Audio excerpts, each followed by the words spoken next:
যাদবপুর বিশ্ববিদ্যালয়ে আহত ছাত্র ইন্দ্রানুজকে নিয়ে চোখের ডাক্তার কি বললেন দেখুন। যাদবপুরে আহত ছাত্রকে নিয়ে চোখের ডাক্তার কৌশিক বিশ্বাস কি বললেন শুনুন।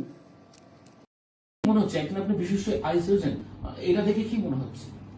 দেখুন, প্রথম কথাই বলি যে আই বলটা যে বনি সকেটের মধ্যে থাকে সেটাকে অরবিট বলা হয়।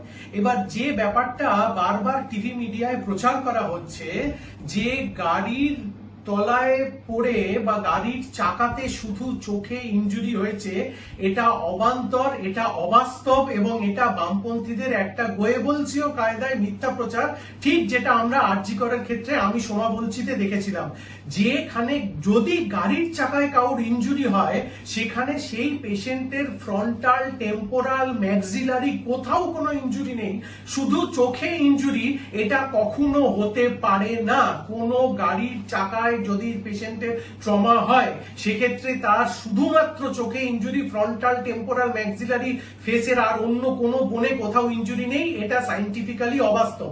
2 নম্বর কথাটা হচ্ছে, আমি এটা নিশ্চিত করেই দাবি করব যে সেই দিনকে তার যখন ইনজুরির পর চোখ পরীক্ষা হয়েছিল, যেখানেই হয়ে থাকুক না কেন, ইন্টারন্যাশনাল অকিউলার ট্রমা সোসাইটির ক্লাসিফিকেশন মতো আমাদের নিয়ম হচ্ছে যে কোনো চোখের ইনজুরি পেশেন্ট আমরা যদি দেখি, সেটা ব্লান্ট ট্রমাই হোক বা রোড ট্রাফিক অ্যাক্সিডেন্টই হোক বা শার্প ট্রমাই হোক, সেটা একটা ক্লাসিফিকেশন করা হয় যে কোন স্টেজে ইনজুরিটা, তারপর সেই মতো চিকিৎসা করা হয়। আমি এটা দাবি করতে পারি যে সেই রোগী যার কথা আরজি করের যে যাদবপুরের যে স্টুডেন্টের কথাটা বলা হচ্ছে, তার ইমিডিয়েটলি ঘটনাটা ঘটার পরে যেখানে চোখ পরীক্ষা হয়েছিল সেই চোখ পরীক্ষার রিপোর্টটা প্রকাশ্যে আপনারা আনুন। সেই চোখ পরীক্ষার রিপোর্টটা প্রকাশ্যে আনলে পরিষ্কার বোঝা যাবে যে তার চোখের ড্যামেজ কতটা হয়েছিল, কি হয়েছিল এবং তার দৃষ্টিশক্তি গেছিল কি না গেছিল। দেখুন, সার্বিকভাবে একটা কথা বলবো, এটা একটা সম্পূর্ণ মিথ্যে প্রচার হচ্ছে।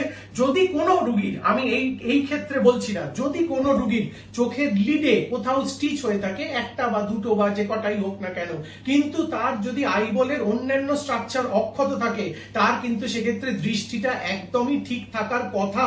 এবং এক্ষেত্রে চোখের ব্যান্ডেজ, আজকে একটি সংবাদপত্রে পড়লাম যে সেই সংবাদপত্রে উল্লিখিত হয়েছে যে লিডের স্টিচ কাটার আগে বোঝা যাবে না যে চোখের কতটা কি ক্ষতি হয়েছে। সেটাও কিন্তু সর্বৈব মিথ্যা এবং একদম ভ্রান্ত অপপ্রচার।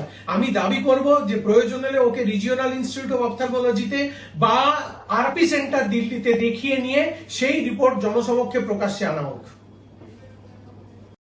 আমাদের ভিডিও ভালো লাগলে লাইক ও শেয়ার করুন, কমেন্ট সেকশনে গিয়ে জানান আপনাদের মতামত। আরও ভিডিও পেতে চ্যানেলকে সাবস্ক্রাইব করুন। প্রতি মুহূর্তে খবরের আপডেট পেতে প্রেস করুন বেল আইকন।